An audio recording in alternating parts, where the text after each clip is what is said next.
कभी ऐसा हुआ है कि साल शुरू होता है, बड़े बड़े प्लान बनते हैं, पूरी एनर्जी होती है, एक जुनून सा होता है कि बस इस बार तो कुछ बदल कर ही रहेंगे, और फिर बस 2-3 महीने बाद सब कुछ वापस वैसा का वैसा, वही रूटीन, वही आदतें, वही जिंदगी।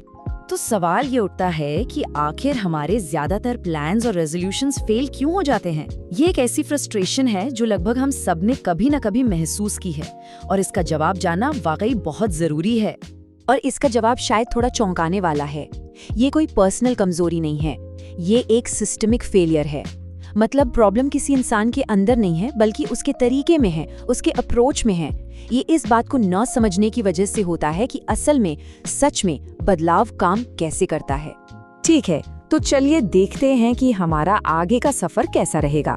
हम सबसे पहले 90 दिन की भ्रांति को समझेंगे, फिर हम 3 अलग अलग फेज देखेंगे। पहला है सर्वाइवल टेस्ट, दूसरा है मोमेंटम बनाना, और तीसरा है ट्रांसफॉर्मेशन को लॉक करना।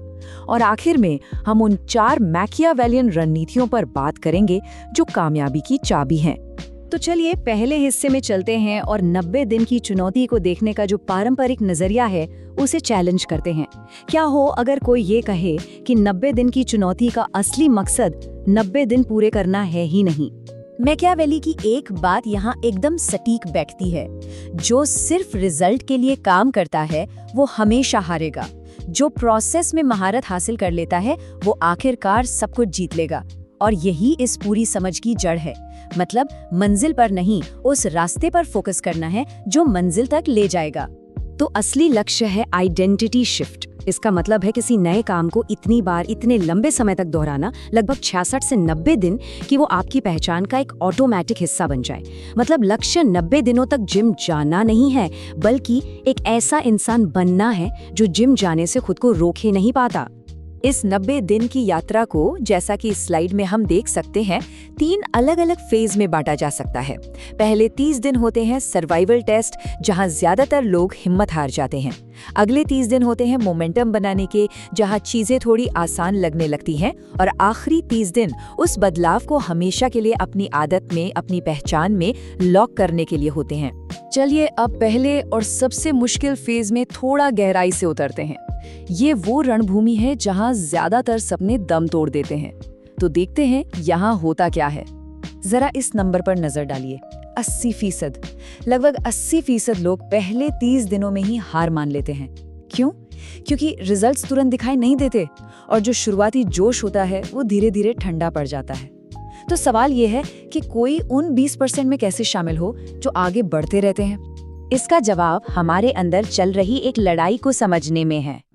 एक तरफ है हमारा शैडो सेल्फ, जिसे आराम चाहिए, जो बदलाव से डरता है और जो हमेशा कहता है अरे कल से शुरू करेंगे।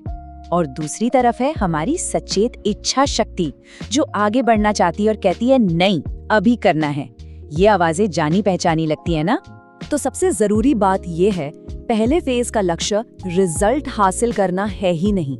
इसका सिर्फ और सिर्फ एक लक्ष्य है, और वो है कंसिस्टेंसी। यानी बस हर रोज उस काम को करते रहना, चाहे मन हो या ना हो। यही वो दरवाजा है जिसे 99% लोग कभी पार नहीं कर पाते, लेकिन इसे पार किया जा सकता है। चलिए अब अगले फेज पर चलते हैं। अगर पहला फेज पार हो गया तो यहाँ से चीजें दिलचस्प होने लगती हैं। यहाँ से असली मजा शुरू होता है। नीत्शे का ये कहना यहाँ बिल्कुल सही लगता है। जिसके पास जीने का क्यों होता है, वो लगभग हर कैसे को सह सकता है। दूसरे महीने में एक अंदरूनी ड्राइव बनने लगती है जो बाहरी मोटिवेशन की जगह ले लेती है। अब नए साल की रेजोल्यूशन या दोस्तों की तारीफ की जरूरत नहीं पड़ती। लेकिन यहाँ एक जाल है। जैसे ही चीजें आसान होने लगती हैं, लोग ढीले पड़ जाते हैं। वो सोचते हैं चलो एक दिन छोड़ने से क्या फर्क पड़ेगा। मैकियावेली की सलाह यहाँ याद रखने लायक है। जब खेल आसान लगने लगे तो अनुशासन को और भी मजबूत कर लो। क्या कोई इस जाल में फंसना चाहेगा? और अब हम पहुंचते हैं आखिरी फेज में, वो जगह जहां नई पहचान को मजबूती से ताला लगा दिया जाता है। ये वो जगह है जहां असली जादू होता है। ये वो स्टेज है जहां सिर्फ 1% लोग ही पहुंच पाते हैं। और यहाँ कुछ कमाल का होता है। आदत को करने के लिए अब सोचना नहीं पड़ता। वो आपके व्यक्तित्व का, आपकी पर्सनैलिटी का हिस्सा बन जाती है और आइडेंटिटी शिफ्ट पूरा हो जाता है। वो नया इंसान अब आप बन चुके होते हैं। तो इस 90 दिन की यात्रा को सफलतापूर्वक पूरा करने के लिए क्या किया जा सकता है? इसके लिए यहाँ सफलता की 4 मास्टर कीज यानी 4 मुख्य रणनीतियाँ दी गई हैं। ये 4 रणनीतियां हैं। अपने माहौल को कंट्रोल करना ताकि सफलता आसान हो जाए, रोजाना छोटी छोटी जीतें खोजना ताकि मोटिवेशन बना रहे, एक समय में सिर्फ एक आदत पर ध्यान लगाना ताकि ऊर्जा बिखरे नहीं, और अपनी प्रोग्रेस को ट्रैक करना, उसे जज नहीं करना ताकि आगे बढ़ते रहें। चलिए हर एक को थोड़ा समझते हैं। पहली रणनीति है माहौल को कंट्रोल करना। एक स्मार्ट इंसान सिर्फ अपने माहौल के हिसाब से एडजस्ट नहीं करता, वो अपनी सफलता पक्की करने के लिए अपने माहौल को ही बदल देता है। जैसे जिम जाने के लिए रात में ही कपड़े निकाल कर रखना। एक छोटा सा उदाहरण है पर बहुत काम का है। दूसरी रणनीति, रोज छोटी छोटी जीतें खोजना। ये स्लाइड दिखाती है कि कैसे छोटी छोटी हर रोज की जीतें हमें लगातार डोपामाइन देती है। ये वो केमिकल है जो अच्छा महसूस कराता है, जो आगे बढ़ने के लिए फ्यूल का काम करता है।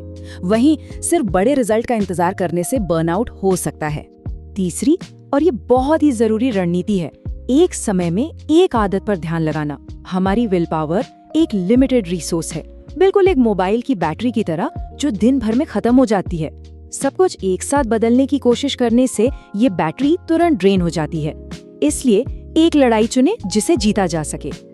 और आखिरी रणनीति है ट्रैक करना, जज नहीं करना। ट्रैक करने का मतलब है डेटा देखना, आज क्या हुआ, ये हमें एनालिसिस की तरफ ले जाता है। जज करने का मतलब है इमोशनल होना, मैं तो एक फेलियर हूँ, ये हमें पैरालाइज कर देता है। जिस दिन कोई चूक हो जाए वो सिर्फ एक डेटा पॉइंट है, फेलियर का सर्टिफिकेट नहीं। तो सार ये है कि 90 दिन वो कम से कम समय है जो किसी को असल में बदलने के लिए चाहिए होता है। ये वो खेल है जिसे केवल 1% लोग खेलते हैं क्योंकि वे इसके नियम जानते हैं। ये नामुमकिन नहीं है, बस इसके लिए सही समझ की जरूरत है, और अब ये समझ सबके पास है। कहते हैं किस्मत बहादुरों का साथ देती है। तो अब सोचने वाली बात ये है कि अगले 90 दिनों के लिए वो एक कमिटमेंट कौन सा होगा, वो एक आदत कौन सी होगी जिसे अपनाया जाएगा। एक पल के लिए इस बारे में जरूर सोचिएगा। तो दोस्तों ये वीडियो आपको कैसा लगा कमेंट करके जरूर बताएं, और किस शहर से आप इस वीडियो को देख रहे हो वो भी कमेंट में जरूर बताएं। और हाँ, मैं इस चैनल में बिल्कुल नया हूँ तो अपने भाई को सपोर्ट जरूर। तो मिलते हैं नेक्स्ट वीडियो में, तब तक के लिए बाय बाय।